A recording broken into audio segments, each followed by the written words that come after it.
Glória a Deus por mais um culto de domingo à noite. Já exultamos o Senhor com as nossas vozes. Agora vamos à dissertação da palavra de Deus. Gênesis capítulo 2, versículo 17. Mas da árvore do conhecimento do bem e do mal não comerás, porque no dia em que dela comeres, certamente morrerás. Nosso tema de hoje é o Deus de justiça. Logo a pergunta é: em que consiste a justiça de Deus? Na priori, é um Deus perfeito sendo revelado. Quando nós lemos a narrativa de Gênesis capítulo 1, versículo 3, Vaiomé Elohim, e disse o Senhor, logo toda a criação vai tomando forma pela orquestração dessa palavra poderosa. Salmo 19, verso 1 diz: os céus proclamam a glória de Deus, o firmamento anuncia a obra de suas mãos.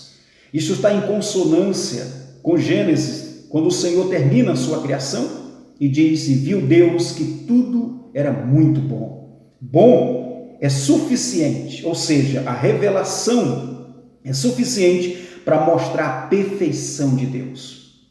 Também a justiça de Deus é vista no seu amor, quando o Senhor coloca o homem no jardim do Éden para ser mordomo, e também o Senhor se relacionar com este homem vindo pela viração do dia, como diz a narrativa em Gênesis. Meus amados, a justiça de Deus também é vista na sua santidade. A santidade de Deus regulamentou todo o pressuposto cosmológico. Ali no jardim do Éden haviam leis que foram sancionadas por Deus. Quando diz o Senhor: mas da árvore do conhecimento do bem e do mal não comerás, porque no dia em que comeres, certamente morrerás. Nós temos aqui a justiça de Deus de maneira preventiva, dizendo para esse casal: não comam, porque vocês vão morrer. Deus é justo porque de antemão ele avisa para o casal não comer. Meus irmãos, esse casal tomou uma decisão precipitada, desobedeceu à justiça de Deus. Logo então incorreu em falha, em pecado, e a justiça veio de maneira punitiva. Veja aí o versículo 23 do capítulo 3 de Gênesis. O Senhor Deus, por isso, o lançou fora do jardim do Éden, a fim de lavrar a terra de que eu fora tomada. Agora, esse homem se abstraiu da presença de Deus, porque pecou.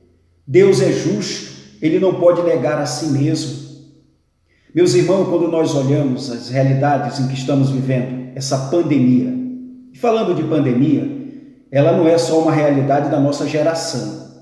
Já teve 4 grandes pandemias antes do Covid-19. No século XIV, a peste bubônica matou 200 milhões de pessoas.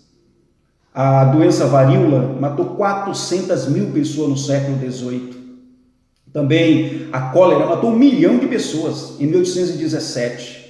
A gripe H1N1, que foi a primeira pandemia do século XXI, matou 18.449 pessoas. E agora nós temos a Covid-19, que já matou mais de 300 mil pessoas no mundo todo.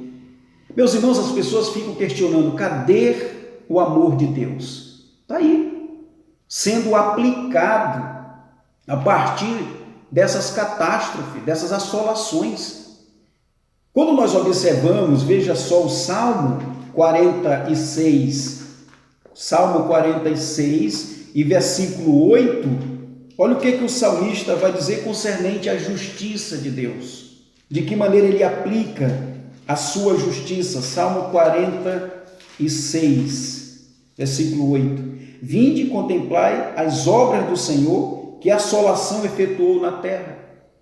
Deus tem permitido essas assolações para nos levar a refletir sobre o nosso pecado.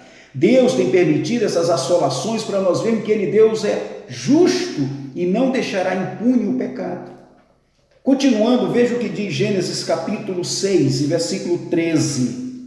Olha o que diz o texto: então disse Deus a Noé: resolvi dar cabo de toda a terra, ou de toda a carne, porque a terra está cheia da violência dos homens. Eis que eu farei perecer juntamente com a terra. Nessa geração, Deus preservou 8 pessoas e matou quase todos. Por quê? Porque viam maldade nos seus corações, pecado nos seus corações. Amados irmãos, um tempo como esse tem que nos levar a refletir sobre os nossos erros. Deus é justo, logo então Ele vai punir os nossos pecados. Veja o que diz Gênesis 19, 24. Olha o que diz a palavra de Deus. Então fez o Senhor chover enxofre e fogo da parte do Senhor sobre Sodoma e Gomorra. Deus destruiu essas cidades porque estavam envolvidas pelo pecado, desobedeceram a ordem de Deus, Ele aplicou a sua justiça. É isto que Deus faz, meus irmãos, com quem peca. Então, a nossa geração está sofrendo assolações por causa dos nossos pecados. Logo então, meus irmãos, nós devemos olhar as nossas condições. Como é que nós temos vivido? Você que está vivendo esse pecado, você acha que Deus vai te poupar? Não. Se Ele não poupou o seu próprio filho, Ele também não vai nos poupar. Deus é o Senhor da história. Ele escreveu a história, Ele sancionou a história. Logo então, a sua justiça será aplicada e ninguém pode revogar a sua justiça. Olha o que diz a palavra do Senhor, Isaías 45, verso 7. Eu formo a luz e crio as trevas, faço a paz e crio o mal. Eu, o Senhor, faço todas essas coisas. O Senhor aplica as leis como Ele quer. O Senhor escreve as leis como Ele quer. Logo, ninguém vai poder revogar, meus irmãos. O Senhor cria o mal, em que sentido? O mal temporal, em permitir que pandemias como essas aconteçam. Agora, meus irmãos, esses atos de justiça de Deus nos levam a refletir sobre os nossos erros e reconhecer que não existe um outro Deus. Veja o que diz aí o versículo 5 de Isaías 45.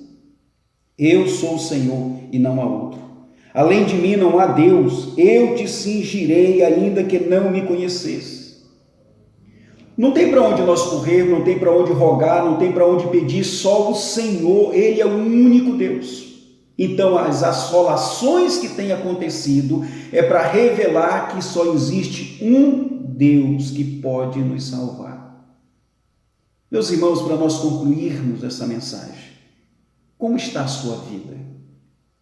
Você está vivendo no pecado? Então busque a reconciliação. O Senhor diz, lembra-te de onde caíste. Antes que o Senhor faça como fez com Sodoma e Gomorra, antes que o Senhor faça como Ele fez naquela geração de Noé, antes que o Senhor faça como Ele fez com Adão e Eva, antes que o Senhor faça com a narrativa em Atos dos Apóstolos, capítulo 5, diz que o Senhor matou um homem chamado Ananias, porque pecou, porque mentiu. A sua mulher morreu, lá no versículo 10 ainda diz que Safira morreu porque concordou com o erro do seu marido. Meus irmãos, Deus é um Deus de justiça. Ele vai punir. Você quer isso para a sua vida? Então mude. Busque Deus. O Senhor tem mostrado através dos eventos da história o que Ele tem feito com a humanidade que pecou. O que está acontecendo é consequência dos nossos próprios pecados. E diante de todas as assolações, a voz que nós vamos ouvir é o Senhor dizendo, vinde a mim, todos que estão cansados e sobrecarregados, eu vos aliviarei. Ao mesmo tempo que o Senhor mostra as assolações, Ele se posiciona, Ele se faculta a nós dizendo, eu posso te salvar. Eu sou o caminho, eu sou a verdade e eu sou a vida. Você vai esperar vir toda a consequência dos teus erros, ou você vai mudar agora? Ou você vai buscar o Senhor agora? Antes, meu querido, que Deus te prive de toda a oportunidade da mudança. Sabe como? Te matando. Como Ele matou Adão, como Ele matou Safira e Ananias. E lançando, talvez se você não se arrepender e morrer no pecado, vai ser lançado no inferno. É isso que você quer? Você vai preferir viver uma vida de pecado e morrer para o inferno do que nesse momento se arrepender desse pecado que está te destruindo? E uma vez em que você conhece Jesus como Senhor, você será lavado e redimido e voltará à presença de Deus, a cultuá-lo. Meus queridos, se você foi tocado por esta palavra, busque o Senhor, peça perdão, mude a sua vida, porque senão o Senhor virá sobre ti com juízo, com punição. E sabe o que vai acontecer? Você será lançado no inferno. Deus sabe o que você está fazendo. Deus sabe o teu pecado. Você está encobrindo todo, Deus sabe. Agora, meu irmão, peça perdão. Peça perdão, mude. Ainda que os seus pecados sejam como escarlate, se tornarão branco como a lã, porque Deus é poderoso para perdoar pecado. Nosso Deus é um Deus de justiça, Ele aplica as suas verdades, a sua justiça como lhe apraz. E Ele quer ser justo em cancelar os teus pecados. Mude, em nome de Jesus. Amém.